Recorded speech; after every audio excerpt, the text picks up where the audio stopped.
Hi everyone. Welcome back. Thanks for joining us. Today we've got a brand new story to share with you. So let's begin. It was a regular evening, nothing out of the ordinary. I had just gotten home expecting the usual routine, dinner, some small talk, maybe a quiet night watching something mindless. But the atmosphere in the house was different, tense, cold. My wife sat across the table, arms crossed, jaw tight. I could tell she was waiting for something, and I didn't have to wait long to find out what. She started with a passive-aggressive comment, something about me not pulling my weight in the marriage. At first, I brushed it off. I had heard it before. But then she escalated. She wasn't just frustrated, she was looking for a fight. Do you even care about this relationship? Or are you just here because it's convenient for you? She snapped. That was it. That was the moment I realized I had been walking on eggshells for too long. For years, I had let her control the narrative, dictate how things should be, and decide when I was allowed to have an opinion. And I had let it slide every time just to avoid arguments. Not this time. I put my fork down, looked her straight in the eyes and said, "I'm done pretending like this is normal. You don't get to treat me like this and then act like I'm the problem." Her face twisted with anger. "Excuse me?" She hissed, as if she couldn't believe I had dared to speak back. I stood my ground. I said what I said. I'm tired of the manipulation, the guilt-tripping, the constant blame. I'm tired of you twisting everything to make me the bad guy. The silence that followed was heavy. I could see the wheels turning in her head. She wasn't used to this. She was used to me backing down, to me apologizing even when I had done nothing wrong. But I wasn't backing down this time. Then she leaned forward, lowering her voice in a way that was more threatening than if she had screamed. "You're going to regret this," she said. It wasn't a plea and it wasn't desperation. It was a warning, a promise. I should have been scared. Maybe a part of me was. But mostly I was just exhausted. Tired of the constant mind games. Tired of feeling like I was always one wrong step away from setting her off. So I shrugged. "Do whatever you need to do. But I'm not playing this game anymore."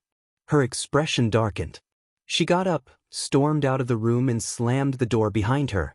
I sat there for a long time, staring at the empty space where she had just been. I knew this wasn't over. She wasn't the type to let things go. I had challenged her control and she wasn't going to take that lightly. But for the first time in a long time, I didn't feel like I was the one who had to fix it. If she wanted a battle, I was ready. I just had no idea how far she was willing to go. I barely had time to process what had just happened before I started noticing the shift. It didn't take long. The next morning, my wife barely spoke to me. No insults. No passive-aggressive remarks. Just silence. I'd seen this pattern before. It was the calm before the storm. By the afternoon, I got my first message. It was from her mother. "I can't believe you would treat her like this. She has done everything for you and this is how you repay her?" I read the text twice, trying to make sense of it. I hadn't even told anyone what happened, but it was clear she had wasted no time in making herself the victim. Then came another message, this time from her sister. "You need to fix this. She's heartbroken. Whatever you did, just apologize and make it right before it's too late." Too late for what? That part wasn't clear, but I knew exactly what was happening. She was flipping the script, making sure she told her version first, and I had no doubt it was far from the truth. When I walked through the door that evening, she was on the phone. The moment she saw me, her voice grew louder. More dramatic. "I just don't know how much more of this I can take," she sobbed. Then she turned her back to me and dropped her voice to a whisper. Just loud enough to make sure I could still hear. "I just feel so unsafe." Unsafe? That word hit differently.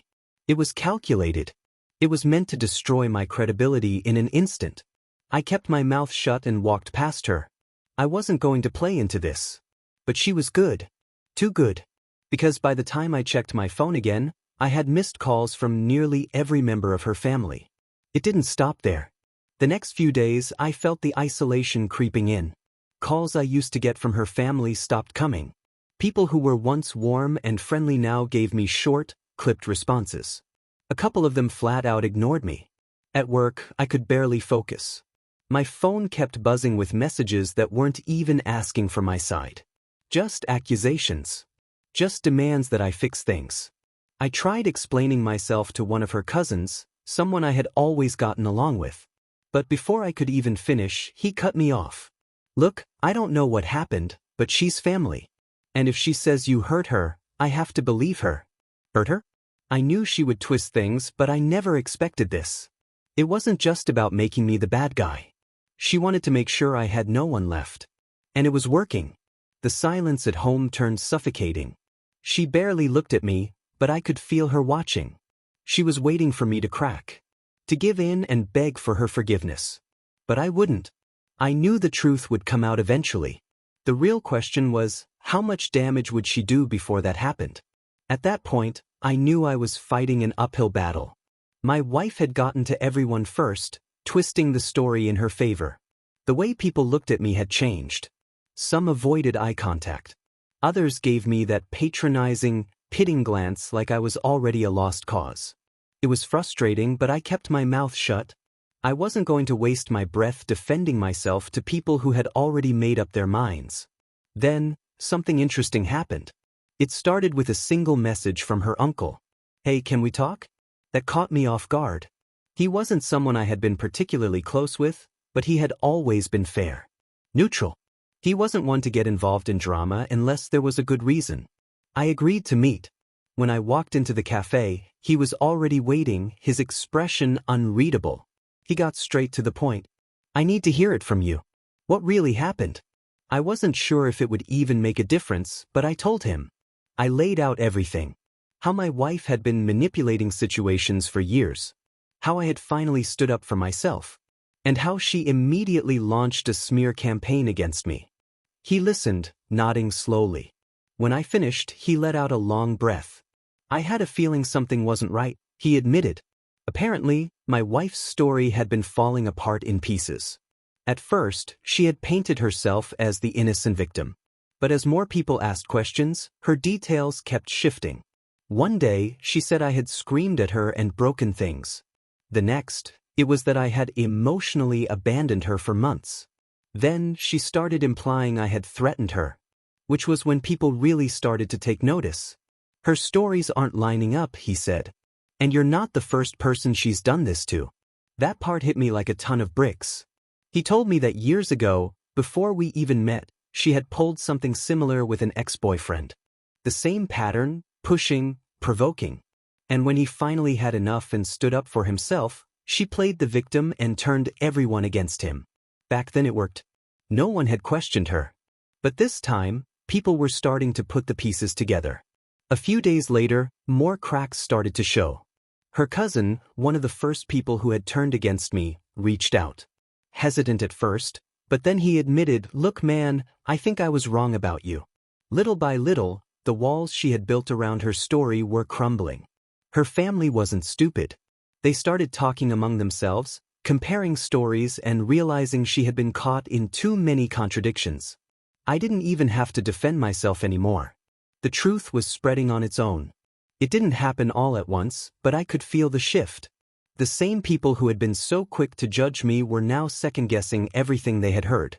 My wife had spent years perfecting her ability to twist situations to her advantage.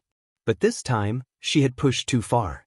The cracks in her story weren't just showing, they were widening. And she had no way to cover them up. The first real sign of trouble for her came when her mother, one of her biggest defenders, called me out of the blue. "We need to talk." I expected another confrontation, another guilt trip about how I should have handled things differently. Instead, what I got was something I never thought I'd hear from her. "I think I made a mistake." She sounded exhausted, defeated. She told me she had been trying to piece together everything my wife had been saying and none of it was making sense. One day, she was claiming I had abandoned her emotionally. The next, she was saying I had been controlling. Then she had tried to spin a completely different version of events where I had exploded out of nowhere. "I don't know what to believe anymore," she admitted. I didn't say anything. I let her sit with her own thoughts because, for once, this wasn't my mess to clean up. And she wasn't the only one starting to see the truth. Over the next few days, I started getting messages. First from people who had distanced themselves, then from others who had outright ignored me before. Her aunt reached out, saying she felt horrible for believing everything without asking for my side.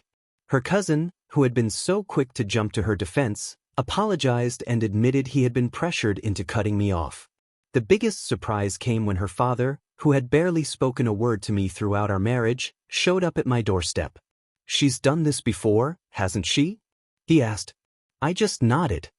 He let out a heavy sigh and muttered, "I should have known." Apparently, this wasn't news to him.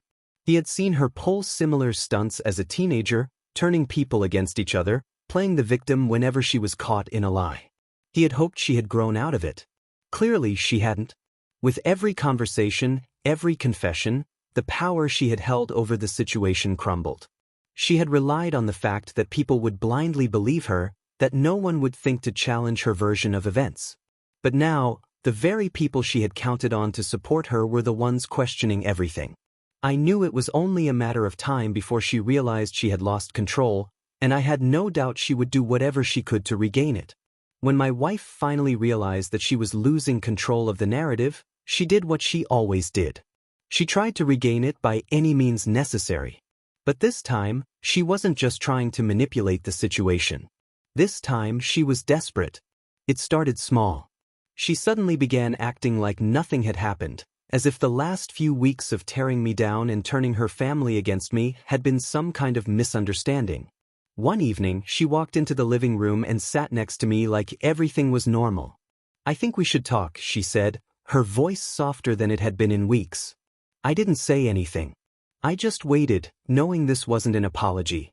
It was an attempt to reset the board, to find a way to get back on top. I know things got out of hand, and I know I might have exaggerated a little. A little? That was an understatement if I had ever heard one. But I was hurt, and you weren't listening to me. I just needed people to understand what I was going through. I didn't take the bait. I had spent years falling for this cycle, her doing something cruel, then downplaying it when it backfired. She had never apologized before, and she wasn't apologizing now. And then she switched tactics. "You know, if you really cared about this marriage, you wouldn't have let it get this far."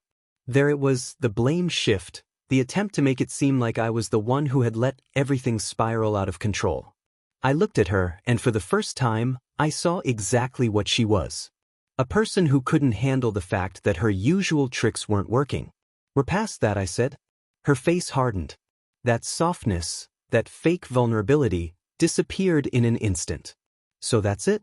You're just going to throw everything away?" Everything. That was a funny way to describe a relationship that had been nothing but manipulation and control.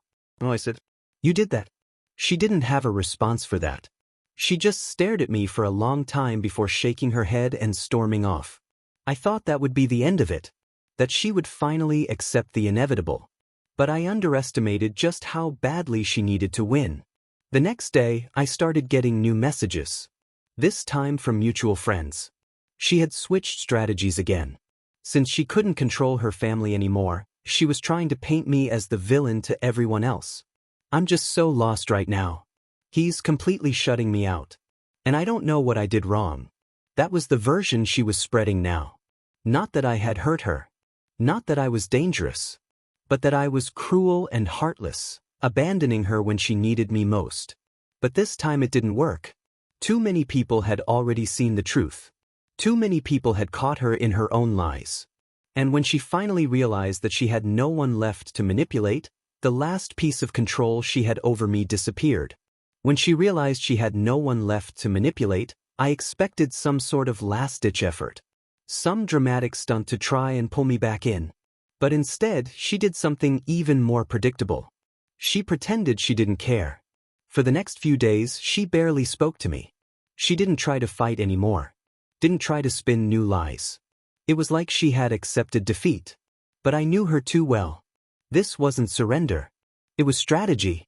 She was waiting, hoping I would second-guess myself, that I would feel guilty enough to come crawling back on my own. I didn't. One evening, she walked into the room with an eerily calm expression. "I think we should separate," she said, like it was a decision she had come to after deep reflection, as if she hadn't spent weeks trying to destroy my reputation and isolate me from everyone I knew. I didn't react. I agree. That caught her off guard. I could see it in the way her jaw tensed. The way her fingers twitched like she had expected me to resist. She wasn't giving up control. She was trying to reframe the situation so that it looked like it was her choice. I think it's for the best, she continued, watching me closely. I need time to heal from all of this. I almost laughed at that. She needed time to heal? From what? Her own lies?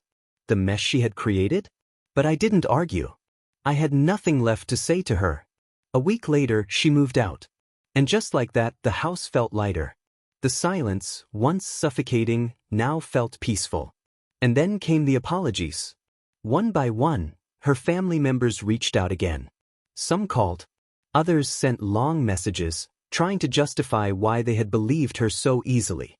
Some admitted they had known deep down that she was lying, but it had been easier to go along with it than to confront her. Her mother, the one who had first accused me without hesitation, sent the longest message of all. I'm so sorry for how I treated you. I should have listened. I see it now. I didn't respond to most of them. Not because I was angry, but because I had moved past it. I didn't need their apologies. I had wasted enough time trying to prove myself to people who had never given me the benefit of the doubt. The final message I got was from her father. She will do this again. Be glad you got out. That was the only apology I actually believed. Because unlike the others, he wasn't just trying to make himself feel better. He was warning me. And he was right. A month later, I heard through mutual friends that she had already started rewriting the story. In her version, I had given up on her. I had been too cold, too distant, unwilling to fight for our marriage. I didn't care. Let her say whatever she wanted. I was done fighting a battle that had already been won. I was free. Our story has come to an end. If you've made it this far, how about subscribing to our channel? It helps us immensely. I've selected 2 other videos for you that I'm sure you'll enjoy. Feel free to click on them. I'll be waiting for you in the next story. See you soon.